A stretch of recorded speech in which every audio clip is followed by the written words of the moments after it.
జగన్నాథుడి రథయాత్ర కోసం ఒడిశాలోని పూరి ముస్తాబవుతోంది. జూలై 6 నుంచి జూలై 19 వరకు రథయాత్ర నేత్రపర్వంగా జరుగుతుంది. లక్షలాది మంది ఈ వేడుకల్లో పాల్గొంటారు.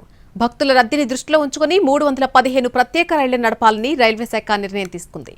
ఈ మేరకు ఒడిశా ముఖ్యమంత్రి మోహన్ చరణ్ మాజుకి రైల్వే శాఖ మంత్రి అశ్విని వైష్ణవ్ సమాచారం ఇచ్చారు. ఒడిశాలోని అన్ని ప్రధాన పట్టణాల మీదుగా రైళ్లు నడిచేలా అధికారులు రూట్ మ్యాప్ సిద్ధం చేస్తున్నారు. బాదం పహాడ్, రూర్కెలా, బాలేశ్వర్, సోనేపూర్, దస్పల్లా, జునాగఢ్ రోడ్, సంబల్పూర్, పారాదీప్ తదితర ఏరియాల నుంచి ప్రత్యేక రైళ్లు నడుస్తాయని ఈస్ట్ కోస్ట్ రైల్వే తెలిపింది. సంధ్యాదర్శన్, బహుదా యాత్రకొచ్చే భక్తుల కోసం కూడా ప్రత్యేక రైళ్లు నడిపేలా ప్రణాళికలు రూపొందిస్తున్నట్టుగా పేర్కొంది. దక్షిణ మధ్య రైల్వే జోన్ నుంచి కూడా కొన్ని ప్రత్యేక రైళ్లు నడిపే అవకాశం కనిపిస్తోంది. అయితే ఇప్పటి వరకు ఎలాంటి అధికారిక ప్రకటన రాలేదు.